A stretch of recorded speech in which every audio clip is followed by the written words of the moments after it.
Howdy, folks. I'm Goldilocks, and Amber's voice hurts a lot today. And here are 3 bears. Our first story is titled, Am I a Jerk for Telling My Sister-in-Law That She Needs to Pay Me Back All of the Money That She Loaned Me Simply Because She Won't Help Me with a Place to Stay? This may sound super entitled. If it is, don't hold back on telling me so. I am a 31-year-old female, and my husband Jack and I have 3 kids together.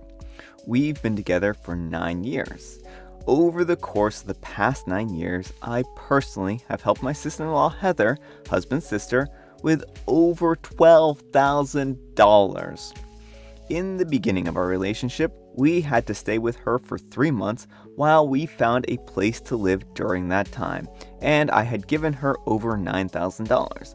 Only $1,500 of that was rent. The rest was me helping her out with paying her back land tax so that her home didn't get foreclosed on, grocery despite me buying my own, and kitchen appliances that she actually did not need but simply wanted. I felt like I could not say no during this time because I was living with her, and she definitely cornered me into it. She would wait until my husband left for work anyways, so it was over $12,000 that I loaned to her, and yes, it was always considered a loan. We have it all in writing. But admittedly, I was always super financially stable during this time. Loaning her that type of money didn't break the bank at all. So anyways, my husband got into a bad wreck 4 months back, and after medical bills and him being out of work, we have gone through almost the entirety of our savings. We only have roughly $1,000 left, and our rent alone is $2,800. We were served an eviction notice 3 weeks ago. We have been searching for other housing for months, and nothing is working out. We have gone through the housing authority offices seeking help about it, but nothing there is available. We have even looked into shelters, but there are no beds. As a last-ditch effort, my husband reached out to my sister-in-law and said, "Hey, we are getting evicted and we have tried everything. Can we stay for you a little while until we can find another place? We'll pay you $800 a month." This is more than her land tax and lights combined. She immediately said no.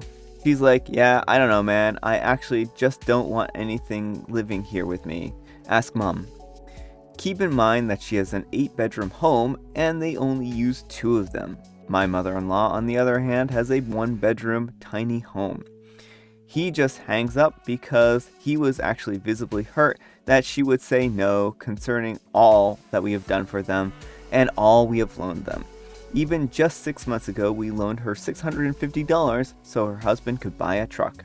So my husband hangs up, but I couldn't let it go. I was livid, yes, and that probably sounds entitled. After all, it is her home. But I called her back to tell her that since she couldn't be bothered to help us out when we need it, after all we've done for her, and considering the amount of free space that she has in her home, that I fully expect her to pay me back the entirety of what she owes me by the end of this month, or I will be bringing her to court. She is pulling the, I can't afford it, and you have no room to be mad because this is my house card, and I'm genuinely curious if I'm in the wrong. I'm being told that I am by mother-in-law. Am I the jerk? Edit to add, the written contract about the loan states that she has 6 years to pay me back the entirety of what was owed, and that in the event that she did not pay me back within said time frame, interest would be collected. The loan amount at that time was $11,500. She has exceeded the time frame by 3 years. Both her and I signed the contract in the presence of a notary who also signed the contract. All right, folks, what do you think? Jerk or not the jerk? Amber's shaking her head. She says, no, not the jerk. I disagree. No, I'm just kidding. No, I don't think OP is in the wrong here. What I think OP does need to do is they need to end up taking this to court probably. There's no reason why the sister-in-law can't take them in. They've taken them in before. The sister-in-law got a giant loan out of it too, right? I don't see there being any reason why at this point in time the sister-in-law shouldn't take her in again. This is a difficult situation because this is the sister-in-law's home, but the sister-in-law either needs to help them out in their time of need or they need to pay them back this money. And they can't pull the, well, it's my house card because it's OP's money, right? So I don't think that you're the jerk, OP. I don't think you're acting entitled here. I think your sister is acting incredibly spoiled and incredibly titled. So yeah, not the jerk. Anyhow, take care and good luck. And Gloomy Comfort says, not the jerk. If she wants to play the it's her house card, then you are more than justified to play the it's my money card. Mess around and you're going to find out. And Limitless Megan says, it's not even a petty move. That money is needed to house your family. She can let you stay and take the rent off of her debt, or she can pay you so you can afford to survive. Yeah. And Thin Ad 689 says, not the jerk, lots of everyone's the jerk here, but I'm with you. Whenever a family member with a young children is desperate enough to look into shelters and let 6 perfectly good bedrooms just be empty, you are a jerk in my book. No matter whose property rights or anything, you're a jerk. Adding to the fact that OP even helped them out and loaned them money just makes me furious. And that's one thing that I wanted to talk about that I kind of forgot about, is the fact that OP didn't even turn to the sister first. They went and looked for shelter and other things, and it seems kind of sad that they knew that the sister's answer was probably going to be no, but I wonder why. I mean, I'm having a really hard time. I'm wondering if they were just really bad house guests the first time they stayed with the sister. They couldn't have been that bad, right? They'd pay them $12,000. I know I would be pretty tolerant of a house guest if they loaned me $12,000, right? Our next letter is titled, Am I a jerk for refusing to eat meat that isn't safely cooked? Throw away because I have mutuals here. So, I'm a 28-year-old male and I have 2 brothers, and the youngest one, Matt, a 22-year-old male, has been dating this girl, Lila, 20-year-old female, for over a year. Lila is a lovely girl, but we're all kinds of surprised when Matt introduced her to us. See, we are from a rural area, we like to eat meat and cheese, drink during special occasions, and so on. Lila is a vegan and doesn't drink and never smokes. While I respect her choices, it has made it difficult to include her in some of our family traditions. When Matt and her come over, she can't eat the same food as us and usually brings her own meal. She never drinks a glass of wine or beer with us. We're honestly all wondering how Matt and her ended up together having such different morals. But anyhow, every year we have this family gathering at the end of the summer, and this year Matt and Lila offered to host it. Matt informed us that Lila was going to cook a meal from her country, and we were all surprised to discover that it wasn't vegan. Such a presumptuous thing. It was a side of vegetables with potatoes and chicken as the main piece. My family seemed very pleased by the effort and were excited about the meal. Whereas I asked them if Matt had cooked the chicken himself, or if Lila had. She answered that she cooked it herself, with directions from her mother. I was dubious. She had never cooked meat in her entire life, obviously didn't taste it. It could very well be raw or dangerously undercooked. So I told them that I was grateful for the effort, but I would not eat it for safety reasons. I just want to pause here for a second. Chicken is pretty easy to tell if it's undercooked. If you had cut into it and it was raw in the middle, then I could be like, yeah, you got a good reason for believing that this isn't, prepared correctly. I gave my reasoning when Matt asked me why, and it just made him furious. He said that if it didn't feel safe eating Lila's food, then I could just leave instead. Lila offered to share her own vegan substitute with me, but Matt shut her down and said that it was chicken or nothing. So I had nothing. The dinner was very awkward and cold after that, with Matt being snappish and angry, and Lila being very quiet and making any excuse to leave the table. When it was finally time to leave, I tried to explain to Matt that it wasn't because I thought Lila was a bad cook. She's a baker in a vegan bakery. I had some of her pastries before and they were delicious. But just because I didn't feel comfortable eating meat that was cooked by someone who knows nothing about it. He told me just to leave, and we haven't talked since. The rest of my family also says that it was rude and disrespectful of me, and that the meat was very good after all. I don't care, and again I'm saying it's not about Lila, it's about not feeling safe eating something. I don't see why she's allowed to refuse to eat meat at our gatherings and not me. Though my mom does agree that Matt went too far by refusing to let me eat something instead.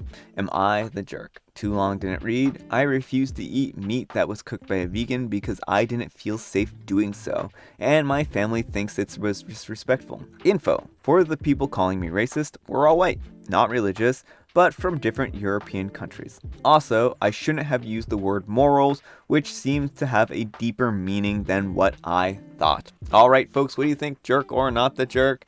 Amber's nodding her head, thinking that OP is a jerk. I think that OP's reasoning is flawed, but I think that if there was enough and that she was willing to share, that he should have been allowed to eat the non-vegan dish, right? I think that he brings up a good point. She's allowed to eat her vegan dishes at family gatherings, and there's nothing wrong with having him try the meat substitute one too, because I think that that's perfectly fine and perfectly okay. I don't think you should be forced into eating something if you feel deeply uncomfortable with it. I do think his reason is bogus though, so I think that there's a little bit of nuance here. I don't think he's black and white, just plain bad and wrong, but I do think that, if you really are uncomfortable with the situation, you shouldn't be forced into it, and it sounds like he was willing to eat the vegan substitute.